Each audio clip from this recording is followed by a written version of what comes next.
And then so I flew out then from Mogadishu out into the Somalian countryside. To see fucking poverty? To see famine. Whoa. And it was, so I don't know what it was like in America, but in Europe, so the first visual data we got of famine was around 84, 85, just before Live Aid and Band Aid and all that type, We Are the World and that kind of stuff. And that was the imagery from back then was desert landscape and people malnourished people in rags. Mm-hmm.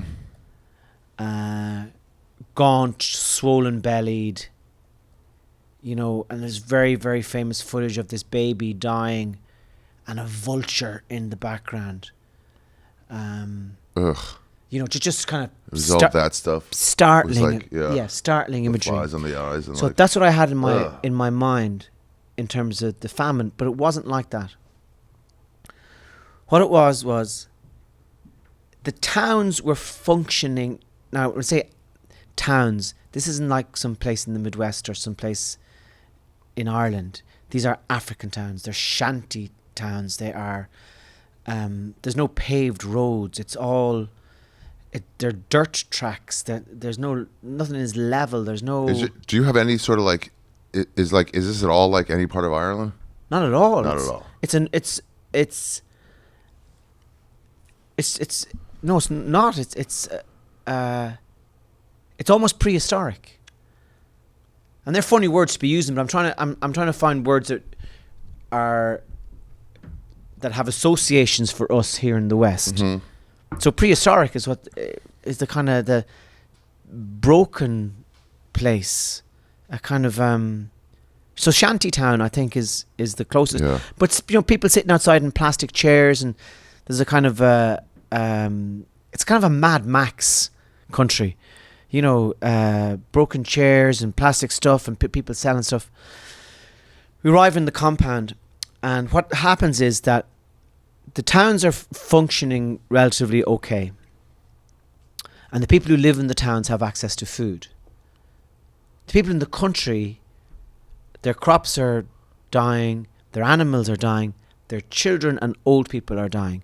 Jesus. So they come in their hundreds of thousands to these camps on the edge of towns. You have a town with 20,000 people and a camp with 250,000 people outside it.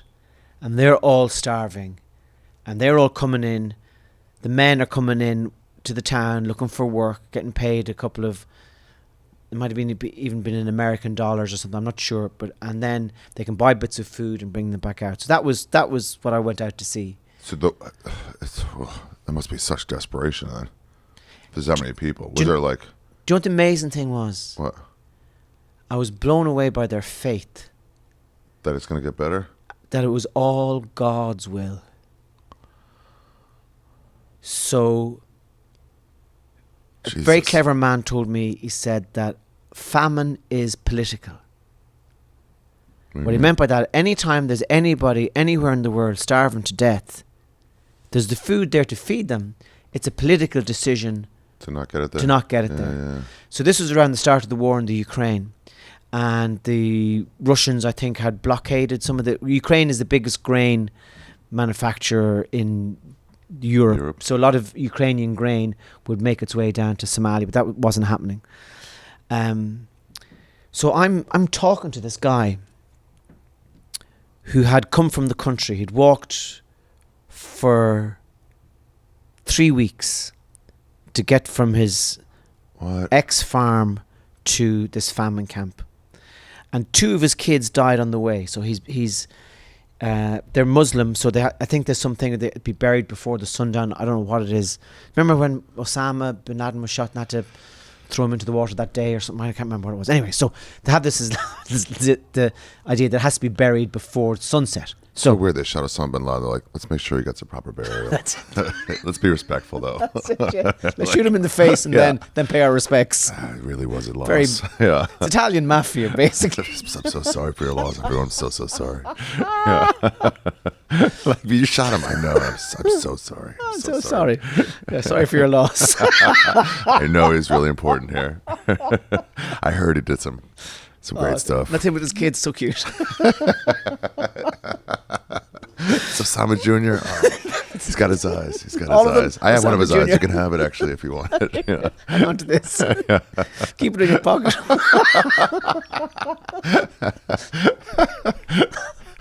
No disrespect. So anyway, back to the famine. This guy had buried 2 of his kids by the side of the road and walked onto the camp. What's he hoping to get there? Food. Okay. Food. And menial labor in terms of Buried earning. 2 kids on the way. Yeah. And I swear to God, he was smiling with me. He was laughing with me. What? And he says to me, it's God's will. And it's God's will that we're going through this. And it's God's will that it's happening. And when God wants, it will end. And I mean, you know that the Russians are stopping the grain, but you're kind of you're amazed by it because the man is so light in himself and so full of decency, and you're aware of what he's been through. And if you met somebody over here who'd been through that, they'd be a wreck. Yeah. They wouldn't be able to do anything. They'd be, their whole life would be ruined forever. But this guy is smiling at me, and that was the main thing I took away from that was their unshakable faith. God will send a solution. And it was, what are you supposed to say to that?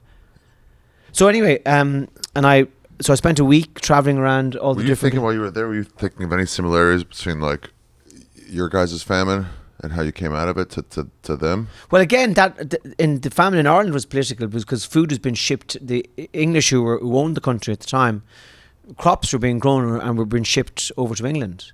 So really? it was more of a starvation than a famine, really. And I don't know how you carry these things in your bones for a couple of generations. Any tribe that goes through phenomenal trauma, it takes a long time for that to leave the bones.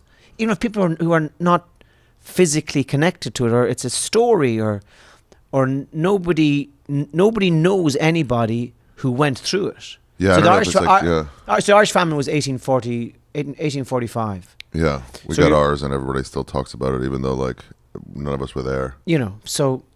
But it stays in the bone. Yeah. Stays in the bone for a long, long time. So that's the only like Ireland is a lush country. Mm-hmm. Beautiful. It's green. It rains. Things grow. There's ducks and rabbits and trees and rainbows, and sometimes you'd be standing in the west of Ireland in a beautiful valley, and you just know, and you're wondering, how did people starve to death here?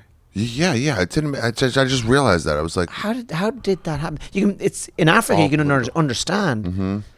But in Ireland, it was because we were so poor that the only crop that we grew was it was called a potato blight. That was a kind of for 3 or 4 years the crop was poisoned, so we couldn't eat that, and everything else that was grown was taken out of the country by the English and shipped overseas. Where you been and where you going? This is Ari's travel show, yeah. We're gonna go on a journey today and see what there's to see in this big world. We're exploring different places, seeing all different types of faces. We're gonna talk about travel today. It's UB Trip.